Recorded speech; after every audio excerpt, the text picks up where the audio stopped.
TV વાળા ભલે ઉભા, એમાં સાંભળો, એમાં એમ છે ઈ બધા રેકોર્ડિંગ કરશે તો જ બધે દેખાશે ને કે ભાઈ આપણે શહેરામાં શું કર્યું. આ વાત, આ તમે આટલા બધા તડકામાં આવ્યા છો, આટલા તડકામાં ઉભા છો, એ બધી વાત ખાલી શહેરા પૂરતી થોડી રાખવાની છે, તો બધાને ખબર પડવા દેવાની છે. આખા ગુજરાતને ખ્યાલ આવવો જોઈએ કે લોકો તડકામાં ઉભા રહેવા તૈયાર છે, પણ આ વખતે વિસાવદર વાળી કરી નાખવાની.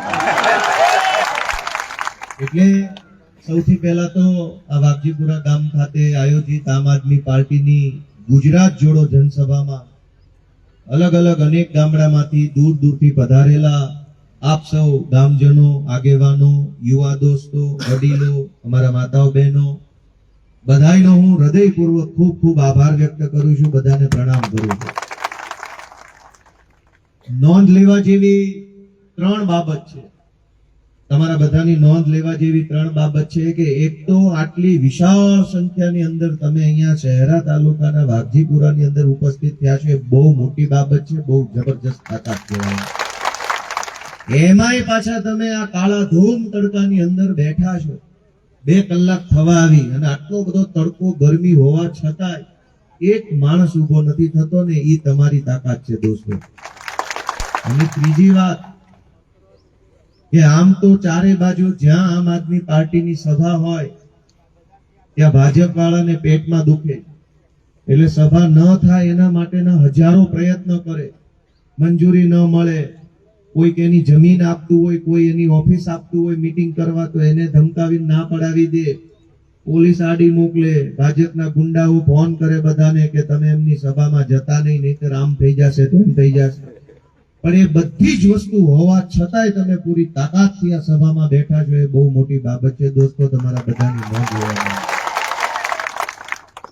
ગુજરાતમાં છેલ્લા ઘણા વર્ષોથી લોકો પરિવર્તનની ઈચ્છા તો રાખે છે, બધાને ખબર છે કે હાલમાં જે ભાજપની સરકાર છે એ ચાલે એમ નથી, એ કોઈનું કામ કરી શકે એમ નથી, જનતા જાણે જ છે.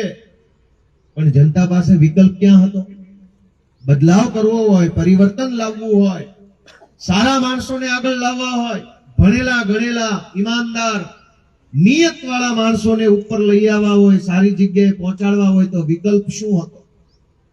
30 વર્ષથી વિકલ્પ ન હોવાના કારણે કેટલાક લોકોએ મજબૂરીમાં ભાજપને અને કેટલાક લોકોએ મજબૂરીમાં કોંગ્રેસને વોટ આપ્યો, અને બંને પાર્ટીઓને વોટ આપનાર લોકો મજબૂરીમાં જ વોટ આપતા. ભાજપને વોટ આપવા વાળા 10% લોકો હશે, બાકીના 20% મજબૂરીમાં આપે કે કોંગ્રેસને તો નથી જ આપવો, માટે ભાજપને આપી દે. જે વ્યક્તિ એમ વિચારે કે ભાજપને તો નથી જ આપવો, તો ફરજિયાત કોંગ્રેસને આપવો પડે. આ બંનેની વચ્ચે, જનતા સુડી વચ્ચે સોપારી જેવો માહોલ 30 વર્ષ સુધી ચાલ્યો. લોકો પીડાય, લોકો દુખી થાય, લોકો લાચાર બને, પણ કરવાનું શું? વિસાવદર વિધાનસભાના અમારા ખેડૂતોએ, આગેવાનોએ, અમારી માતાઓ બહેનોએ ગુજરાતને એક નવી દિશા, નવું નેતૃત્વ અને નવો રાજનીતિનો પક્ષ આપવાનું કામ કર્યું છે, અને એ છે આમ આદમી પાર્ટી. દોસ્તો, ગુજરાત નવી દિશામાં આગળ જવા ઈચ્છે છે, અને એનો રસ્તો ખુલ્યો છે વિસાવદરથી. વિસાવદરની એક બીજી વાત છે, તમને ખ્યાલ ન હોય તો હું કહી દઉં કે ગુજરાત નવું મુંબઈ રાજ્યમાંથી અલગ પડ્યું અને નવું ગુજરાત બન્યું 1961માં. એ પછી સળંગ 30 વર્ષ સુધી કોંગ્રેસની સરકારો ગુજરાતમાં બની. સળંગ 30 વર્ષ સુધી કોંગ્રેસની સરકાર સત્તામાં એ જમાનામાં રહી. પછી એનામાં અભિમાન આવ્યું, અહંકાર આવ્યો, ગુંડાઓ આવ્યા, માથાભારે માણસો, જનતાને દબાવવાના, જનતાનું શોષણ, જનતાની વાત નહીં સાંભળવાની, એવું બધું થવા લાગ્યું. ત્યારે એ જમાનામાં પણ સત્તા પરિવર્તનનો પવન ફૂંકાયો. એની શરૂઆત વિસાવદરથી થઈ, અને સ્વર્ગસ્થ કેશુબાપા પટેલ વિસાવદરના ધારાસભ્ય બન્યા અને ગુજરાત ભાજપના પહેલા મુખ્યમંત્રી બન્યા. 30 વર્ષની સરકાર ઉખાડી નાખવાનું કામ વિસાવદરથી થયેલું એ જમાનામાં, ત્યાંથી મુખ્યમંત્રી બનેલા એ જમાનામાં, અને ભાજપની ગુજરાતના ઇતિહાસની પહેલી સરકાર બની, એના મુખ્યમંત્રી ત્યાંના ધારાસભ્ય હતા. સમયનું ચક્ર ગોળ ફરી ચૂક્યું છે. 30 વર્ષ પૂરા થઈ ચૂક્યા છે. ભાજપના ગુંડાઓએ ભાજપનો કબજો લઈ લીધો છે, જનતાનું શોષણ ચાલુ થઈ ચૂક્યું છે, ચારો તરફ ભ્રષ્ટાચાર થઈ રહ્યો છે અને ઉપરથી વિસાવદરમાં ફરી પાછી ક્રાંતિની શરૂઆત થઈ ચૂકી છે દોસ્તો. એ સમયનું ચક્ર ફરી ત્યાં જાય. વાત મગજમાં ઉતરી કે નહીં? સમયનું ચક્ર ફરીને ત્યાં જ વિસાવદર પર આવ્યું. 20 વર્ષ પહેલા વિસાવદર થી સરકારો બદલાણી, આજે ફરી પાછો વિસાવદર થી સરકાર બદલાવાનો સંદેશ આખા ગુજરાતની અંદર ફેલાઈ ગયો છે દોસ્તો. એટલે આ ઈશ્વરનો સંકેત છે. આપણે બધા તો માણસો છીએ, આપણી તો એક મર્યાદા હોય, પણ ભગવાન કઈક ઈશારો આપણને કરે છે. નહીતર વિસાવદર 30 વર્ષ નવી પાર્ટી આ બધું ભેગું કેમ થઈ ગયું? એક જ જગ્યાએ ભેગું કેમ થયું? જો ભગવાનનો સંકેત ન હોત તો કદાચ હું કતારગામનો ધારાસભ્ય બની ગયો હોત. ધારાસભ્ય તો ક્યારેય હોત, પણ એમાં સંકેત નહોતો. સંકેત તો વિસાવદર થી ચૂંટણી જીતું ને એમાં જ સંકેત આવે છે દોસ્તો. અને એ સંકેતને ઓળખવાનો છે આપણે બધાએ કે ભગવાન શું ઈચ્છે છે. ભગવાન એમ ઈચ્છે છે કે હવે આ ચોર અને ભ્રષ્ટાચારીઓને સજા થાય, હવે આ ઘર ભેગા થાય, એવું ભગવાન ઈચ્છે છે દોસ્તો. અને એટલે ભગવાન જ્યારે ક્યારેય પણ સારું કામ કરવાની ઈચ્છા રાખે ત્યારે ભગવાન કોઈને નિમિત્ત બનાવે. ભગવાન સદેહે આપણી વચ્ચે આવે ને એ જ બધું કરે એવું હોય નહીં. ભગવાન આપણને નિમિત્ત બનાવવા માંગે. ભગવાન આમ આદમી પાર્ટીને નિમિત્ત બનાવવા માંગે છે. ભગવાન ચૈતરભાઈ ને, ઈશુદાનભાઈ ને, પ્રવીણભાઈ રામ ને બધાને નિમિત્ત બનાવવા માંગે છે. ઈશ્વરે એમને બધાને શક્તિઓ આપી, યોદ્ધાઓ લડી રહ્યા છે. એમાં કુદરતનો સંકેત છે. સંકેત ઓળખીને આ વખતે હાવડો મારી દેવાનું કામ આપણે બધાએ કરવાનું. દોસ્તો, આપણે બધાએ ખૂબ અન્યાય, અત્યાચાર અને શોષણ સહન કરી લીધું છે. આટલું બધું તો સહન કરવાનું હોય નહીં. બે ભાઈઓ વચ્ચે જમીનનો કે મકાનનો કે પૈસાનો કે દાગીનાનો ઝઘડો હોય તો એ લાંબો ચાલે. શું કામ? બેમાંથી 5,000 કરોડ રૂપિયાનો 20 વર્ષ કેસ ચાલે છે કોર્ટમાં, ખાલી 1 વીઘો જમીન માટે. અને 2-5,000 કરોડ રૂપિયાનું ચપટી વગાડતા કૌભાંડ કરી નાખનારા લોકો આજે મંત્રી બનીને ગુજરાતની વિધાનસભામાં બેઠા. હું ધારાસભ્ય બન્યો તો મારી સામે 2 પરિસ્થિતિ છે. મારે ખુશ થવું કે દુખી થવું? ધ્યાનથી સાંભળજો. હું ધારાસભ્ય બન્યો એ વાતની ખુશી વ્યક્ત કરવી કે દુખી થવું? વિધાનસભાની અંદર જેની ઉપર બળાત્કારનો આરોપ છે, ગુજરાતની હાઈકોર્ટે એમ કીધું કે બળાત્કારી છે, એવા ધારાસભ્ય વિધાનસભામાં મારી નજર સામે બેસે છે. જેની ઉપર 2,000 કરોડનું મનરેગા કૌભાંડનો આરોપ છે એ ત્યાં બેસે છે. મારી જેવો ઈમાનદાર માણસ ત્યાં બેસે છે. ધારાસભ્ય બનીને અમારે આવા ચોર અને બળાત્કારીઓની બાજુમાં બેસવાનું, એ વાતનું દુઃખ લગાડવું કે હું ધારાસભ્ય બની ગયો એ વાતનું સુખ લગાડવું? તમે વિચાર કરો કે દુઃખી થવું કે સુખી થવું? એક તરફ બળાત્કારી, ગુંડાઓ, માફિયાઓ, લફંગાઓ, તોડબાજો, આ બધા જ લોકો મંત્રી, તંત્રી, સંત્રી, ધારાસભ્યો બની વિધાનસભામાં બેઠા. અને ગરીબ માણસની ક્યાં જગ્યા છે? ક્યાંય જગ્યા નથી દોસ્તો. ગામની ગ્રામ પંચાયત થી લઈ, તાલુકા પંચાયત થી લઈ, મામલતદાર ઓફિસ થી લઈ, ઉપર તો છોડી દો, ઉપર તો જવાય એમય નથી, આપણાથી પહોંચવાય ના દે આપણને ગરીબ માણસને. પણ ગામડાના માણસની તાલુકા પંચાયતમાં જગ્યા નથી બેસવાની. મારી વાત સાચી છે કે ખોટી? એક માણસ, ગામડાનો ગરીબ માણસ, નાનો માણસ, ખેડૂત માણસ, મજૂરી કરતો વ્યક્તિ મામલતદાર ઓફિસમાં જાય કે તાલુકા પંચાયતમાં જાય તો કોઈ બેસો એમ કહેવા વાળું નથી કે અહીંયા ભારતના નાગરિક છો, આવ્યા છો, લો 2 મિનિટ બેસો શાંતિથી, પછી આપણે તમારી મેટર સમજીએ. પગથિયું અડધું ચડો એ પહેલા તો તમને પકડાઈ નાખવાનું ચાલુ કરે. કેમ આવ્યા છો, શું આવ્યા છો, અહીંયા નહીં આવવાનું, પેલી જગ્યાએ જાઓ, આ બારીએ નહીં, પેલી બારીએ, 2 નંબરમાં જાઓ, 8 નંબરમાં જાઓ. હવે તો મહણીએ જઈએ તો માફ થાય એવું છે. ક્યાં જાવું ભાજપના રાજમાં? વાત સાચી કરી છું, ખોટી કરું છું? પણ દોસ્તો, આ પરિસ્થિતિ બદલવા માટેની લડાઈ લડી રહ્યા છે અમે બધા. તમારા આશીર્વાદની જરૂર છે. તમારા વગર કશું શક્ય નથી. હું કે ચૈતરભાઈ કે ઈશુદાનભાઈ ગમે તેટલી કોશિશ કરીએ, તમારા આશીર્વાદ નહીં હોય ને તો ક્યારેય અમને પરિણામ મળવાનું નથી. તમારા આશીર્વાદમાં એ તાકાત છે કે તમે જે ધારો ને થાય. તમારા આશીર્વાદમાં કેવડી તાકાત છે એનો દાખલો આપો કે 2017 ના વર્ષમાં ગુજરાતની વિધાનસભામાં ઈ વખતે જે અધ્યક્ષ હતા વિધાનસભાના, એણે મારી ઉપર પ્રતિબંધ મૂક્યો કે ગોપાલ ઇટાલિયા ગુજરાતની વિધાનસભામાં અંદર પ્રવેશ નહીં કરી શકે. મેઇન ગેટ 2017 થી લઈ સળંગ આટલા વર્ષો સુધી પ્રતિબંધ, પ્રતિબંધ, પ્રતિબંધ, પ્રતિબંધ, પ્રતિબંધ. હું ક્યારેય વિધાનસભા ન જઈ શકું એવો પ્રતિબંધ મારા ઉપર મૂક્યો. અને પ્રતિબંધ મૂક્યો હોય તો મેં નક્કી કર્યું કે ભાઈ તો તારી વિધાનસભામાં ક્યાં કઈ રાખ્યું છે, અમે તોય જીવીએ છીએ, તોય મજા કરીએ છીએ, અમારા બાપ દાદા વિધાનસભા નહોતી જોઈ તોય જીવે જ છે, બધા બધું જ છે. નાના માણસ કઈ વિધાનસભામાં જશે તો જ જીવશે એવું ન હોય. મેં છોડી દીધું કે ભાઈ નથી જવું તારે વિધાનસભામાં, ચાલ હું જઈશ મારા ગામમાં, અમારા લોકોમાં, અમારા ખેડૂતોમાં, અમારા ગરીબોની વચ્ચે જઈશ, હાથ જોડીશ, એમનો હાથ પકડીશ, એમની પીડા સાંભળીશ, થાય એટલો ઉપયોગી બનીશ અને અમારા લોકોના આશીર્વાદ લઈને પછી હું વાસ્તે ગાસ્તે તારી વિધાનસભામાં આવીશ. તું કેમ રોકે છું જોઈશ. અને 2017 થી લઈને સળંગ 2025 સુધી ગામડે ગામડે ગયો. કેટલાય ગામડા, કેટલાય તાલુકા, કેટલાય જિલ્લો, કેટલાય આગેવાનો, અનેક લોકોને હું આ 10 વર્ષમાં મળ્યો. કોઈનું આંસુ લૂછ્યું, કોઈનો હાથ પકડ્યો, કોઈનું બાવડું ઝાલ્યું, કોઈને ખભો આપ્યો, કોઈને પીઠ આપી, કોઈને આશ્વાસન આપ્યું, કોઈને મદદ આપી, કોઈને સલાહ આપી, કોઈને સૂચન આપ્યું, કોઈને ટેકો આપ્યો. 10 વર્ષ સુધી લોકોનું કામ કરતા કરતા કરતા કરતા છેલ્લે વિસાવદર વિધાનસભાના લોકોએ મને આશીર્વાદ આપ્યો. તો જે વિધાનસભામાં મારા ઉપર પ્રતિબંધ હતો એ વિધાનસભામાં ઢોલ નગારા 500 કેમેરા મીડિયાની હાજરીમાં મારી એન્ટ્રી થઈ. તો સત્તાની તાકાત કેટલી? સત્તાની તાકાત માત્ર એટલી જ કે સત્તાની તાકાતથી 2 લીટી લખી અને તમે મને વિધાનસભામાં આવતા રોકી શકો. સત્તાની તાકાત આનાથી વધારે છે નહીં. સત્તાની તાકાતથી તમે મને અંદર આવતા રોકી શકો, પણ જનતાની તાકાત એવી છે ને કે તમારે મને વાજતે ગાજતે અંદર સ્વાગત કરવું પડે, આવો કહેવું પડે, વેલકમ કહેવું પડે. એ તાકાત જનતાની છે, એ તાકાત દેશના નાગરિકોની છે. જે અધ્યક્ષે મને વિધાનસભાના એમ કીધું હતું કે ભાઈ તમારી ઉપર પ્રતિબંધ, એ જ અધ્યક્ષની ખુરશી ઉપર બેઠેલા વ્યક્તિએ 3 કિલોનો ગુલદસ્તો મને આપ્યો જ્યારે હું શપથ લેવા ગયો ને તમારું અહીંયા સ્વાગત છે. તમે અંદર નતા આવવા દેવા માંગતા અને તમારે 3 કિલોનો ગુલદસ્તો આપવો પડ્યો. તાકાત છે કોની?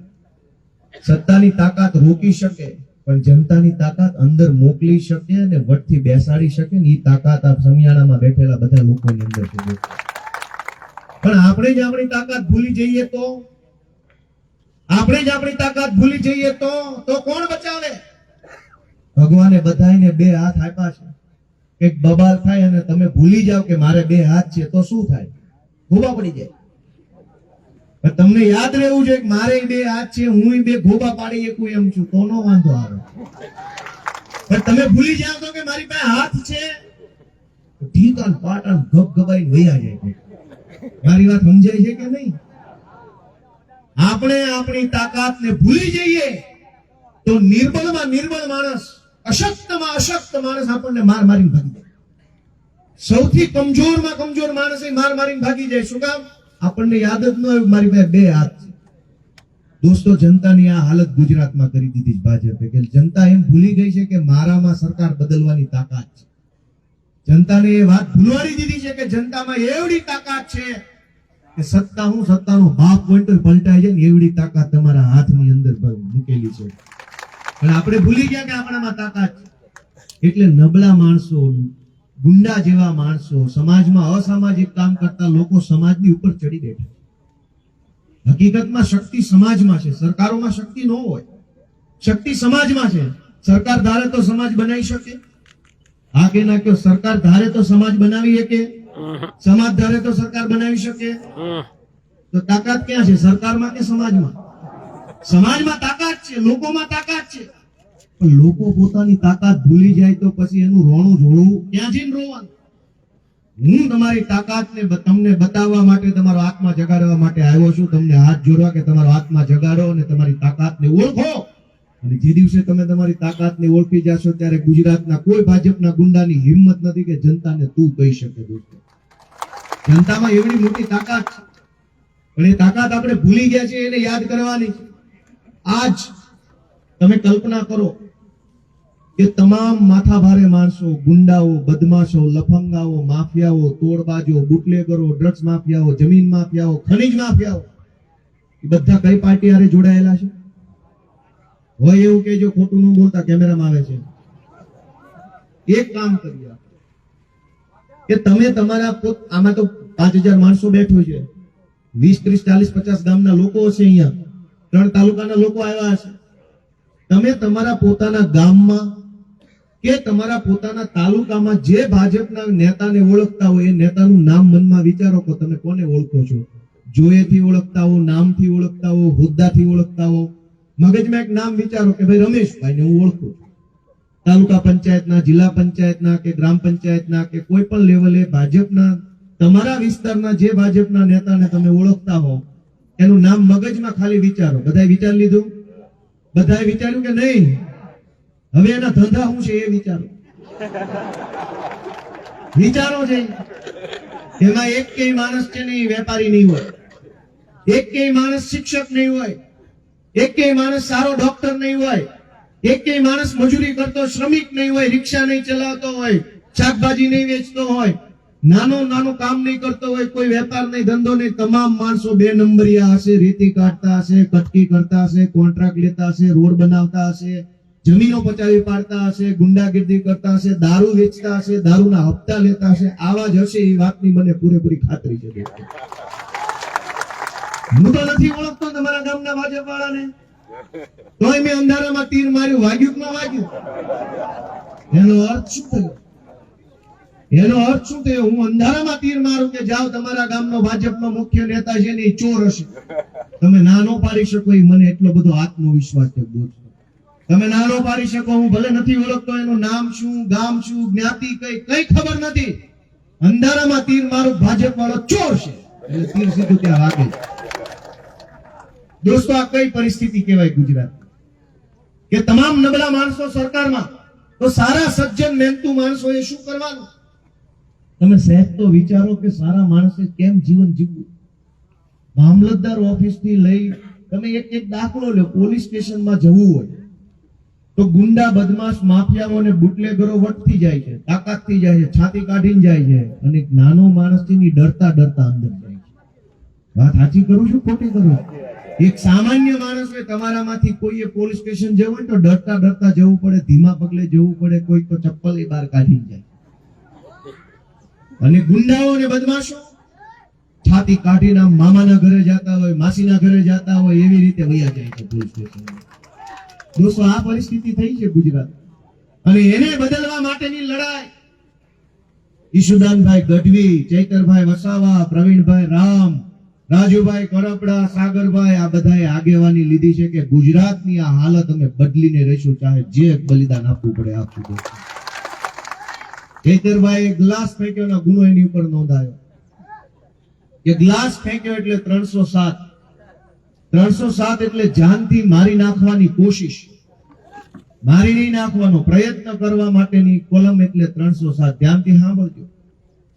એક ગ્લાસ એને ફેંક્યો કે નથી ફેંક્યો કોઈએ જોયું નથી, પણ ફરિયાદીએ ફરિયાદમાં લખાયું કે મારા ઉપર ગ્લાસ ફેંક્યો. ધારો કે ગ્લાસ ફેંક્યો. ભારત દેશના 100 વર્ષના ઇતિહાસમાં ગ્લાસ ફેંક્યો કોઈ મરી ગયો એવો કઈ દાખલો પાડ્યો? પથરા માર્યા હોય તોય નથી મરી જાય. છતાંય તમે જુઓ, સાંભળો હવે ગંભીર વાત કે ગુનો ગ્લાસ ફેંક્યો એ નહોતો. ચૈતરભાઈ નો ગુનો એ નથી કે ગ્લાસ ફેંક્યો કે ગ્લાસ નો ફેંક્યો. એનો ગુનો એ છે કે એને સરકારની સામે માથું નથી ઝુકાવ્યું ને એટલે એનું માથું ઝુકાવી દેવા માટેનો પ્રયત્ન કર્યો. એનો ગુનો એ છે કે ગમે એવાને ભાજપ નમાવી દે છે, તું કેમ નથી નમતો? ચૈતરભાઈ એમ કે છે ભાઈ હું બિરસા મુંડાનો વંશજ છું, અંગ્રેજોને નથી ને તમને ક્યાં નમવાની વાત જ આવે છે? ભાઈ તમને નમવાનો કોઈ પ્રશ્ન જ ઉપસ્થિત નથી થતો. 100 વર્ષથી કોઈ નમવા નથી. તમે કઈ વાણીના મૂળા છો ભાઈ? અને એટલે ચૈતર વસાવા ઝૂકે નહીં એટલે એની ઉપર 307 લગાવે. ભાઈ 307 લગાવો, 407 લગાવો, 807 લગાવો, તમારું હવે બોર્ડ પૂરું થવામાં છે. 27 સુધીમાં હંકેલો કરી લેજો બધા. એવી રીતે ક્રાંતિ રોકાઈ જતી હોત. કોર્ટ ને પોલીસ ને જેલ ને તો બધું અંગ્રેજો સમયમાં હતું. પણ જે માણસ ન્યોછાવર થઈ જવા નીકળી ગયો ને, જે માણસ કુરબાન થઈ જવા નીકળ્યો ને કે ખપી જવાનું છે, એ માણસને પછી જેલના હળિયા છે ને બીવડાઈ એક એમ નથી બોલતો. આઝાદીની લડાઈ વખતે અંગ્રેજોએ બધાને જેલમાં પૂરતા હતા, તો શું આઝાદી નો આવી? જેલની બીકે આઝાદી ઊભી રહી ગઈ. અંગ્રેજોની પોલીસે બધા ઉપર લાઠીચાર્જ કરતી હતી, તો લાઠીચાર્જના બીકે આઝાદી આવતી ઊભી રહી ગઈ. અંગ્રેજોનો દંડાની દમ નહોતો કે આઝાદીને રોકી શકે. અંગ્રેજોના જેલના સળિયાની તાકાત નહોતી કે આઝાદીને રોકી શકે. અને ગુજરાતમાં બીજી આઝાદી આવવાની છે, ભાજપની આઝાદી આવવાની છે. ભાજપની પોલીસના દંડામાં કે જેલમાં દમ નથી કે ગુજરાતની જનતાને ભાજપથી આઝાદ કરતા રોકી શકે. દોસ્તો, એ આઝાદીનું નેતૃત્વ આદિવાસી યુવાન ચૈતર વસાવાએ લીધું છે. આઝાદી લાવવાનું નેતૃત્વ ઈશુદાન ગઢવીએ લીધું છે.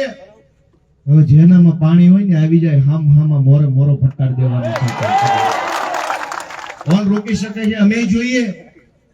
અમારી તાકાત પૈસાની તાકાત નથી, અમારી તાકાત હોદ્દાની તાકાત નથી, અમારી તાકાત સત્તાની તાકાત નથી. અમારી તાકાત માત્ર બે જ વસ્તુની તાકાત છે. એક અમારી તાકાત અમારા સત્યની તાકાત છે ને એક અમારી તાકાત આ જનતાના પ્રેમની તાકાત છે. અને સત્યની તાકાત અને જનતાના પ્રેમની તાકાતથી મોટી તાકાત ભાજપની સત્તામાં હોય નહીં કોઈ દિવસ. અમે જનતાની તાકાતથી ઊભા થયેલા માણસો છીએ. જનતાની તાકાતથી મોટી તાકાત અધિકારીની પેનમાં નથી. દોસ્તો, એ વાતની અમને ખબર છે. તમારી પેનમાં એ તાકાત નથી કે તમે અમને ફાંસી ચડાવી દો. પણ ગુજરાતની જનતા હારે જે અન્યાય થઈ રહ્યો છે, અત્યાચાર થઈ રહ્યો છે, શોષણ થઈ રહ્યું છે, એને અટકાવવાની જવાબદારી અમે નિભાવીએ. તમારા આશીર્વાદની, તમારા પ્રેમની, તમારા મતની અમને જરૂર છે. બે ચાર વસ્તુ આપણે જાણવાની વધારે જરૂર છે કે દોસ્તો, ગુજરાતની અંદર આજ ગામડે ગામડે લોકો દુખી છે. આઝાદીના 75 વર્ષ પૂરા થઈ ગયા, મોદી સાહેબના 75 વર્ષ પૂરા થઈ ગયા, બધું ભેગું થઈ ગયું છે. પણ એ આઝાદી આપણા સુધી ન આવી. ગામડાનો માણસ આજે તે પાય માટે લાચાર છે.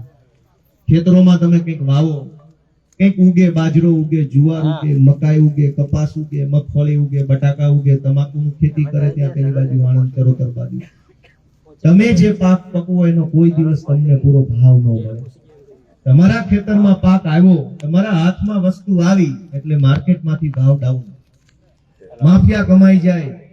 જે કઈ લોકો એના મેન માણસો હોય ભાજપના, બધું જ કમાઈ જાય. માણસના હાથમાં છેલ્લે મજૂરી જ વધે છે. ગામડાની અંદર રોડની હાલત ખરાબ, ગટરની હાલત ખરાબ, પાણી પીવાની વ્યવસ્થા ખરાબ. પીવાના પાણીના નામે મનરેગામાં કરોડોના કામ આવ્યા, પાણી નો આવ્યું, નળ નો આવ્યો અને બિલ બની ગયા બધી જ વસ્તુ.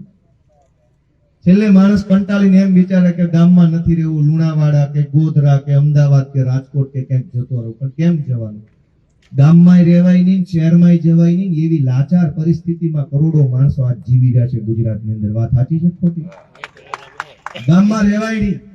ગામમાં દારૂનું દૂષણ, અનેક ગામડાઓની અંદર એટલા બધા દારૂના અડ્ડાઓ છે.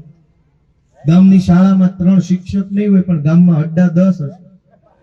10 અડ્ડા હશે, 10 માણસો દારૂ વેચવા વાળા એક ગામ દીઠ મળી રહેશે પણ ગામની શાળામાં 3 શિક્ષક નહીં મળે. આવું ગુજરાત કોણે બનાવ્યું અને શું આવું હોવું જોઈએ ગુજરાતમાં? તો એને કોણ બદલશે? તમારે આગેવાની લેવાની છે મારા દોસ્તો, મારા વડીલો, મારા યુવાનો. તમારે આગેવાની લેવાની છે કે હું ગુજરાતને બદલવા માટે મારો સમય આપીશ, મારું યોગદાન આપીશ, એવો સંકલ્પ લેવાનો.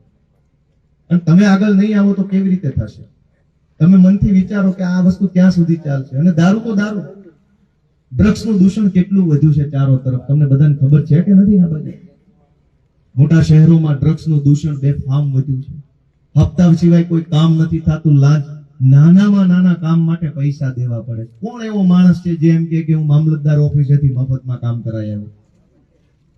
કોઈ એવો માણસ નથી ગુજરાતમાં જે એમ કે મામલતદાર કચેરીમાંથી મેં આવકનો દાખલો, જાતિનો દાખલો, ડોમિસાઇલ પ્રમાણપત્ર, વિધવા સહાય, કૂપનમાં નામ ચડાવવું, નામ કઢાવવું, 7/12માં એન્ટ્રી કરાવવાનું કામ કોઈ છે મફતમાં કરાવી લેવું? દરેક કામના પૈસા નક્કી કર્યા. આવું સાચું બોલું છું ખોટું બોલું છું? 7-8 જણાએ આગળ વાળા સાચું કીધું, એનો ખૂબ ખૂબ આભાર. હજી દાંત બધાય કાઢ્યા. સાચું 4 જણાએ કીધું ને એ સાચું કીધું એનો આભાર માન્યો, એનો દાંત 20 જણાએ કાઢ્યા. ભાઈ ફરીથી કહી દઉં, હું જે કહું છું એ સાચું છે કે ખોટું છે? પૈસા વગર કામ નથી કરતા. અને સૌથી મારી દ્રષ્ટિએ, મારી જેવો ભણેલ ગણેલ માણસ, હું વકીલ છું, સરકારી નોકરી કરી છે, વિધાનસભામાં અત્યારે હવે હું બેસું છું, 10 વર્ષ મારા જાહેર જીવનના થઈ ગયા. મારા પોતાની દ્રષ્ટિએ, મારા અનુભવ પ્રમાણે સૌથી ખરાબમાં ખરાબ કોઈ બાબત હોય તો એ હમણાં સરકારે એક પરિપત્ર મુખ્યમંત્રીએ બહાર પાડ્યો. તમે જોજો કે લોકશાહીની શું હાલત થઈ ગઈ છે.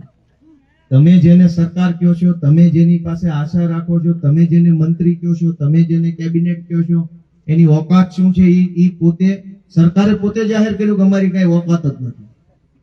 ધ્યાનથી સાંભળજો. હમણાં ગુજરાતની સરકારે મુખ્યમંત્રીએ એક પરિપત્ર બહાર પાડ્યો. ઈ પરિપત્રમાં એવું લખ્યું કે ભાઈ ગુજરાતના બધા મામલતદારો, ગુજરાતના બધા ટીડીઓ, ગુજરાતના બધા પીએસઆઈ, ગુજરાતના બધા એસપી, ગુજરાતના બધા ડીવાયએસપી, ગુજરાતના બધા પાણી પુરવઠાના સાહેબો, ગુજરાતના બધા વીજળી વિભાગના અને રોડ વિભાગના સાહેબો છે, એ ભાજપના ધારાસભ્યોના ફોન નથી ઉપાડતા, તો મહેરબાની કરીને ફોન કરે ત્યારે ઉપાડજો, અને ન ઉપડે કઈ કામમાં હો તો પાછો વળતો ફોન કરજો, એવી તમને વિનંતી કરું છું. એનો અર્થ શું નીકળ્યો કે ગુજરાતના મામલતદારોને મુખ્યમંત્રીએ વિનંતી કરવી પડે છે, ભાઈ સાહેબ, બાપા, કાકા, મોટા બાપા, ફોન ઉપાડો ને. આ હારી વાત કહેવાય કે ખરાબ કહેવાય? ગુજરાતના મુખ્યમંત્રીએ આવો લેખિતમાં પત્ર બહાર પાડ્યો, ભાઈ તારો ફોન મામલતદાર ન ઉપાડતા હોય તો રાજીનામું આપીને વહેલી તકે જગ્યા ખાલી કરો. ઘણા અમારી પાસે માણા બેઠા છે, ફોન ન ઉપાડે ને સીધા ન ઉપાડી લેવી કહેજો ને. ફોન છે ને ન ઉપાડે, ભાઈ મુખ્યમંત્રીનો ફોન મામલતદાર નહીં ઉપાડે, અને ઈ સરકાર કેવી કે જેનો ફોન મામલતદાર ન ઉપાડે. તમે જરા ગંભીરતાથી વિચારો કે આ સરકારની કરતા મામલતદાર મોટો સાહેબ થઈ ગયો. મુખ્યમંત્રીએ એને ભાઈ સાહેબ બાપા કરવા પડે. સૌથી મોટી તાકાત સમાજમાં છે. સમાજ જેને મત આપે ઈ સમાજની તાકાત સરકારમાં જાય. ફરીથી સમજીએ કે સૌથી મોટી તાકાત શેમાં છે? સમાજમાં. સમાજ બધો ભેગો મળીને જેની સરકાર બનાવે તો સમાજની તાકાત ગઈ સરકાર પાસે. સરકારમાં તાકાત હોવા છતાંય મામલતદારોને, પીએસઆઈઓને, પાણી પુરવઠાના ડેપ્યુટી એન્જિનિયરોને, રોડ વિભાગના એન્જિનિયરોને વિનંતી કરવાની કે બાપા મારો ફોન ઉપાડો. એટલી બધી ખરાબ બાબત કહેવાય. મને એમ થાય છે કે તમે આમાં કઈ સમજ્યા હશો તો સારું બાપા, નકર આનાથી ખરાબ દિવસ બીજો કોઈ હોય ન શકે. સરકારનો ફોન સરકારી અધિકારી ન ઉપાડે તો સરકારની ઓકાત શું ગણાય? ભાજીમુળા. ભાજપના ધારાસભ્યોના ફોન મામલતદારો ન ઉપાડે, એ વાતની જાહેરમાં કબૂલાત મુખ્યમંત્રીએ કરી. તમે મને એમ કહો સરકાર મોટી ગણાય કે મામલતદાર મોટો ગણાય? કેવા બધા? પીએસઆઈ મોટો ગણાય કે સરકાર મોટી ગણાય? ટીડીઓ મોટો ગણાય કે સરકાર મોટી ગણાય? સરકારના ફોન આ લોકો નથી ઉપાડતા. એની પાછું એને સામેથી કીધું કે આખા ગામને ખબર પડી કે આના ફોન જ નથી ઉપાડતા. હવે તમે એમ કહો કે અમારા શહેરમાં કઈક તકલીફ છે કે આપણે રજૂઆત સરકારને કરીએ. સરકાર કે અમારી રજૂઆત તમને કરો, બોલો અમારો ફોન નથી ઉપાડતા. તમે એની પાસે રજૂઆત લઈને જાવ, તમને સામી રજૂઆતો કરે. મુખ્યમંત્રી સામી રજૂઆત કરે છે કે અમારો મામલતદાર અમારો ફોન નથી ઉપાડતો. અમને આવા જો એકવાર સરકારમાં ફોન ન ઉપાડે ને આખા નો ઉપાડ લઈ કહેજો કે હાથમાં આવવાનો રહેવા દે. કેવી વાત કરે? ફોન નો ઉપાડે ભાઈ, પગાર દેવાનો છે ટાઈમ ટુ ટાઈમ, પહેલી તારીખે ખાતામાં પૈસા પડી જાય, લાખ રૂપિયા, ફોન નહીં ઉપાડે. અને આખા ગામના નો ઉપાડે તો સમજ્યા કે એટલું બધું કામ ન શક્ય બને. ધારાસભ્યોનો, મંત્રીના ફોન નહીં ઉપાડે. આ સરકારની હાલત શું હશે એ તો તમે વિચારો છો કે નથી વિચારતા? અહીંયા જે માણસો, અહીંયા એટલે સમાજમાં, ગામમાં, વિસ્તારમાં જે સિંધુમો બનીને ફરે છે, ટાઈગર બનીને ફરે છે, ત્યાં પાછા બીજી દિલ્હી છે. ત્યાં એનું કઈ નથી ઉપજતું. જે ગુજરાતના ભાજપના ધારાસભ્યો પોતપોતાના મત વિસ્તારમાં સિંઘમ ને બિંઘમ ને સૂર્યવંશમ ને રીલું બીલું બનાવે છે, એ ન્યા પટાવાળા. ન્યા એનું કઈ આવે એમ નથી. મેં મારી નજરે જોયેલી વાત હું તમને કહું છું. અને મારી વાત ખોટી હોય તો મેં ચેલેન્જ મારી છે. હું એમ જાહેરમાં કહું છું કે ભાજપના ધારાસભ્યોની વિધાનસભાની અંદર ઓકાત પટાવાળા કરતા પણ ઓછી છે. આ જાહેરમાં નિવેદન છે. હવે આ વાત ખોટી માને ભાજપ વાળા તો વિધાનસભાના સત્રમાં જે લાઈવ રેકોર્ડિંગ કર્યું તે રેકોર્ડિંગ વાયરલ કરી દો, આખા ગુજરાતને બતાવો. દૂધનું દૂધ ને પાણીનું પાણી નક્કી થઈ જાય. જે ધારાસભ્ય ઉભા થઈને વિધાનસભામાં બોલે છે એ વિડિયા ખાલી ખુલ્લા મૂકી દો. મેં ઘણી વખત વિધાનસભામાં રજૂઆત કરી કે આ વિધાનસભાનું લાઈવ પ્રસારણ હું કામ બંધ રાખ્યું છે. આ બધું બતાવો, જનતાને ખબર પડી જાય કે અહીંયા બધા હું ન્યા સિંઘમ બને છે, અહીંયા પાછા પટાવાળા થઈ ગયા છે. ગુજરાતનું વિધાનસભાનું લાઈવ પ્રસારણ બંધ છે, એ ખબર છે બધાને. લોકસભાનું ચાલુ છે, રાજ્યસભાનું ચાલુ છે, રાજસ્થાનમાં ચાલુ છે, કર્ણાટકમાં ચાલુ છે, મહારાષ્ટ્રમાં ચાલુ છે, આસામમાં ચાલુ છે, તામિલનાડુમાં ચાલુ છે, તેલંગાણામાં ચાલુ છે, ઉત્તર પ્રદેશમાં ચાલુ છે. દેશના 20 જેટલા રાજ્યોમાં વિધાનસભાનું લાઈવ પ્રસારણ ચાલુ છે. ગુજરાતમાં લાઈવ પ્રસારણ બંધ છે. એનું કારણ શું? એનું કારણ એક જ કે અહીંયા જેને સિંઘમ ચિતરવામાં આવે છે ને એ પટાવાળા છે, એ તમે જાણી ન જાવ ને એટલે લાઈવ બંધ રાખ્યું છે. જો લાઈવ બતા તમને ખબર પડી જાય આ તો પટાવાળા છે. ચલ બેટા ચા લઈ આવ. તમને એમ થાય કઈ ધારાસભ્ય ન્યા ચા પાણી નું કરે. નજરે જોયેલી વાત છે. મારી વાત ખોટી હોય તો વિધાનસભાના સીસીટીવી ફૂટેજ વાયરલ કરી નાખી ગુજરાતને બતાવો, ખબર પડી જાય કોણ ચા લેવા જાય. દોસ્તો આ હાલત સરકારની, તમે કોની પાસે આશા રાખશો? ધારાસભ્યની આ હાલત છે, મુખ્યમંત્રીની આ હાલત છે, મામલતદારો સાંભળતા નથી. કરશો શું મન કયો? મેં તમને બધું જણાવી દીધું કે મુખ્યમંત્રીનો ફોન મામલતદાર નથી ઉપાડતા, ધારાસભ્યનું ન્યાય ઉપજતું નથી, મામલતદારો તમારું માનતા નથી. આ પરિસ્થિતિમાં તમારે હવે આશા શું? કયો મને, આશા શું તમારી? મુખ્યમંત્રી, મંત્રી, ધારાસભ્ય, અધિકારી બધાની ભૂમિકા મેં તમને બતાવી દીધી. બધું આમાં લોલમ લોલ હાલે. તમને કઈક સમસ્યા પડે તો હવે કરશો શું? દોસ્તો પરિવર્તન લાવો એવી વિનંતી કરવા માટે હું તમારી સામે આવ્યો છું. તમને હાથ જોડું છું, પરિવર્તન લાવો. ક્યાં સુધી આ બધું સહન કરશો? અને કેટલાક તમે વિચારો કે તમારા મતથી જે માણસ ધારાસભ્ય, જિલ્લા સભ્ય બન્યા એ આજથી 10 વર્ષ પહેલા શું કરતા હતા અને આજે ક્યાં છે? વિચારો છો કે નથી વિચારતા? આજથી 20 વર્ષ આજે માનો કે અહીંયા ભાજપમાં, જિલ્લા પંચાયતમાં, વિધાનસભામાં, તાલુકા પંચાયતમાં જે નેતાઓ હશે એ આજથી 20-20 વર્ષ પહેલા શું કરતા હતા? કેટલી મિલકત હતી, કેટલી ગાડીઓ હતી, કેવા કપડા પહેરતા હતા, શું ખાતા હતા? આજ એ લોકો ક્યાં પહોંચ્યા છે એ તમને કલ્પના થાય છે કે નથી થતી? અને એને મત આપી આપીને તમે ક્યાં પહોંચ્યા? એ ઉપર ગયા, તમે નીચે ગયા. આવું થયું કે ન થયું? 20 વર્ષ પહેલા જે લોકો માગી બીડી પીતા હતા, ઠૂઠા વીણી પીતા હતા, એ આજે હાઈફાઈ સિગરેટોમાં આવી ગયા છે. અને તમારે તો પીવાના પાણીનો મેળ નથી પડ્યો, એની તો સિગરેટો સારી થઈ ગઈ. તમારે તો પીવાનું પાણીનો મેળ ન પડ્યો. પાણીમાં કૌભાંડ કરીને નલ સે જલમાં નલ સે છલ કરી દે કે ક્યાં ગયું નલ ને ક્યાં ગયું જલ, લે આ લયું છલ. દોસ્તો તમે નક્કી કરો કે ક્યાં સુધી આ બધું ચલાવશો. અમે તો દોસ્તો તમને વિનંતી કરવા માટે આવ્યા છે કે છેતરાઈ જાતા નહીં. દરેક ચૂંટણીની અંદર હિન્દુ, મુસલમાન ને પાકિસ્તાન ને કાશ્મીર ને દબાયું બટન, વાત પૂરી. પછી 5 વર્ષ પછી આવે. દોસ્તો હું તમને વિનંતી કરું છું કે કંઈક જરાક અમારી જેવા ભણેલા યુવાન વ્યક્તિઓને જરાક તમારા આશીર્વાદ આપો તો ઘણું સારું હજુ થઈ શકે એમ છે આપણા ગુજરાતમાં. આજકાલ લોકો લાચારીમાં જીવી રહ્યા છે. કોઈ કાઠિયાવાડમાં એમ કહેવાય મરવા વાકે જીવે છે, એવું આ બાજુ બોલે છે. મરવા વાકે જીવે એટલે હું આજ મરું કાલ મરું, આજ મરું કાલ મરું. અંદરથી માણસને રોજ છોકરાનું મોઢું દેખાય ને એટલે એમ થાય નથી મરું. આવા અનેક માણસો આવી રીતે જીવે છે લાચારીમાં. ખિસ્સામાં પૈસા નથી, દિવાળીનો તહેવાર આવે છે, અંદરથી એમ થાય કે 2 કપડા હારા લેવા છે, દીકરી માટે આ લેવું, દીકરા માટે આ લેવું, નથી પૈસા. ગામની અંદર 2 જ લોકો પાસે સારામાં સારા પૈસા છે. તમે જો ધ્યાનથી જોશો ને તમારા ગામમાં અવલોકન કરજો, અહીં તો 50-100 ગામના લોકો છે. તમારા ગામમાં જે દારૂ વેચતો હશે એનું ઘર સારું હશે, એનું મકાન સારું હશે, એની પાસે પૈસા સારામાં સારા હશે. અને એક જે ભાજપનો કઈક મોટો આગેવાન હશે ને એની પાસે સારા પૈસા, બાકી આખું ગામ કંગાળે. સાચું હોય તો બધા આ પાડો, ખોટું બધા ના પાડો. 2 જ લોકો પૈસા વાળા છે ગુજરાતમાં, ભાજપ વાળા બૂટ લેતો, ત્રીજા માણસ લાચાર બની ફરે. અમે તમને વિનંતી કરવા આવ્યા છે આટલું શું કામ સહન કરવું છે આપણે? આ બધા ચૈતરભાઈ, ઈસુદાનભાઈ, આ અમારા નરેશભાઈ બારિયા, બાબુભાઈ, આ બધા ઉપર કેસ થયા. બાબુભાઈ ડામોર LIC ની અંદર નોકરી કરતા હતા, એને રાજીનામું મૂક્યું. એ કડાણાના છે. અને એમણે શું કામ રાજીનામું મૂક્યું? ભાઈ આ કઈ બની જવાનું હતું ધારાસભ્ય, સાંસદ ને મંત્રી, છતાં એ સમાજની લડાઈ લડવા માટે આવ્યા. જો એને ધારાસભ્ય બની જવું હોત, મંત્રી તંત્રી બની જવું હોત તો એ આમ આદમી પાર્ટી થોડા જોડાવાની જરૂર હતી. તો ભાજપમાં જે જલ્દી વારો આવી જાય. અહીંયા તો સંઘર્ષ વધ્યો છે. અહીં તો સંઘર્ષની પાર્ટી છે. અહીંયા તો માર ખાવાનો છે, અહીંયા તો ગાળો ખાવાની છે, અહીંયા તો કેટલો બધો સંઘર્ષ કરવાનો છે. બાબુભાઈ જેવા આમ આદમી પાર્ટીમાં જોડાયા તો બાબુભાઈ ઉપર FIR થઈ ગઈ. નરેશભાઈ બારિયા શિક્ષક હતા, એ મને મળ્યા હતા વડોદરામાં ઘણા વર્ષ પહેલા. આપણે ત્યાં હાઈવે પર મળ્યા રાજવા ચોકડી.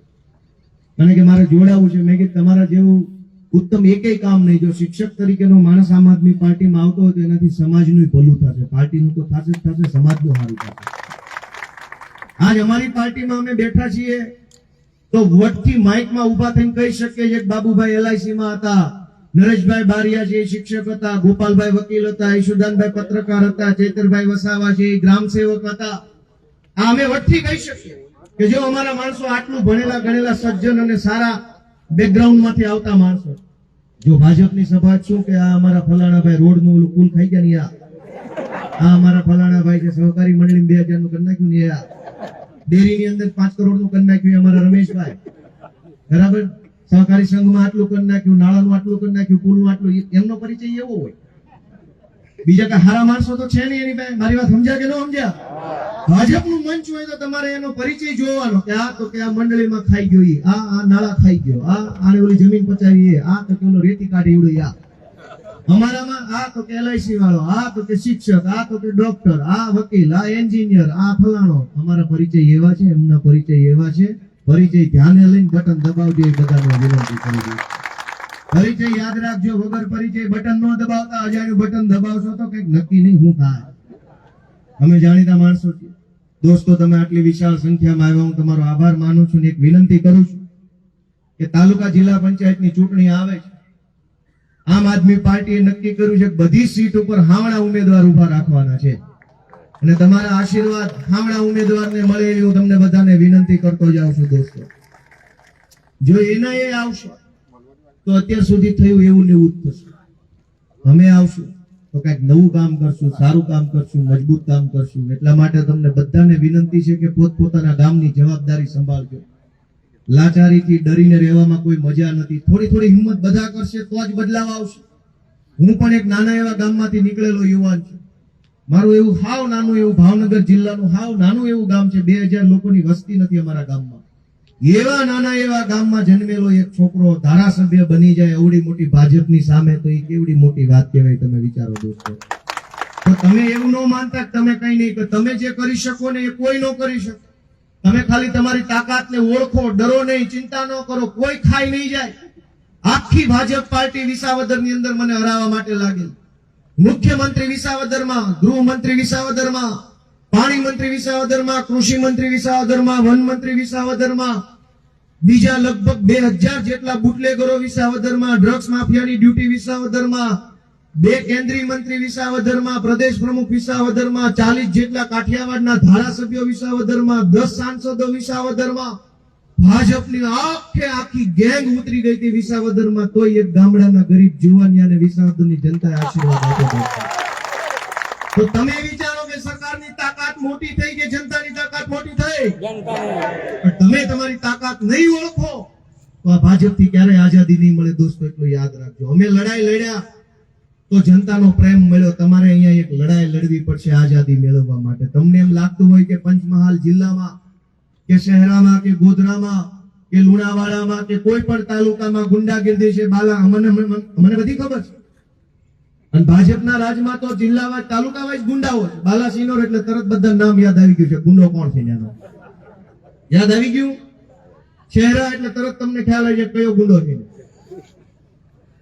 હું સાચું બોલું છું ખોટું? તમે એમ બોલો કે ભાઈ ગોધરા એટલે તરત એક ગુંડાનું નામ યાદ આવી જાય. ગોધરાનો ગુંડો આ. હા નો પાડી મારી વાતમાં. બાલાસિનોર નો ગુંડો કોણ? મગજમાં નામ આવી ગયું. છાપામાં આવતું જોઈએ છાસ વારે. દોસ્તો, હું તો તમને એટલી, કેમ કે ગુંડા ઓળખવાની એક રીત સમજાવતો જાઉં તમને કે ક્યાંય પણ ચૂંટણી આવે અને જે બિનહરીફ થાય સમજી લેવાનું કે મોટો ગુંડો છે. કેમ કે એમ હવે આ દેશમાં બિનહરીફ તો ભાગે બિનહરીફ નથી પડતા. બાપ દાદાની ખેતરોના 2 ભાગ પડે ને એ બિનહરીફ નથી થતા. જ્યાં 2 ફૂટ વધુ ભલે લઈ જાય એમાંય ડખા થાય છે. તો ચૂંટણી વગર ડખે બિનહરીફ થઈ જાય એવું હું માનતો નથી. એટલે બિનહરીફ થાય એનો અર્થ એવો છે કે સૌથી મોટો ગુંડો છે, બાકીના બધાને દબાઈ બિનહરીફ થઈ ગયો. એટલે ગુજરાતભરમાં ગુંડા કોણ છે એ ઓળખવા સમજી લેવાનું. જે બિનહરીફ એ સૌથી મોટો ગુંડો. અને એ પાછો કઈ પાર્ટીનો છે એ તમે બધા જાણતા જ છો. દોસ્તો, તમારા આશીર્વાદ માંગવા માટે આવ્યા છે. આ સભા આપણી જે થઈ છે, તમે જે સાંભળ્યું છે એ લેખે લાગે એવું કરજો એ હું બધાને વિનંતી કરું છું. વેડફાઈ ન જવું જોઈએ. તમે આ તડકામાં 2 કલાક બેઠા એ વાત વેડફાઈ ન જવી જોઈએ. હું અડધી કલાક ગળું ફાડીને બોલ્યો એ વાત વેડફાઈ ન જવી જોઈએ. આજે અહીંયા જે બીજ વાવ્યું છે ને એનું વટ વૃક્ષ બને એની જવાબદારી તમારા બધાની છે. એક એક મતનું એક એક ટીપું એક એક પાણીનું પાજો તો આ વટ વૃક્ષ બનશે આમ આદમી પાર્ટી. દોસ્તો તમારા બધાના આશીર્વાદ મળશે એ આશા સાથે સૌનો અમારા બધા આગેવાનોનું નામ લેતો નથી, તડકો ઘણો થઈ ગયો છે બધાનું. પ્રવીણભાઈ ને અમારે ઘણા બધા આગેવાનો જાજા છે. પંચમહાલમાં ભગવાનની દયા છે કે આમ આદમી પાર્ટીમાં આગેવાન બહુ જાજાય છે, બહુ મજબૂતાઈ છે. એટલે અમારા બધા આગેવાનની એકવાર જરાક તાળીઓથી વધાવો. ખૂબ ખૂબ બધાનો આભાર.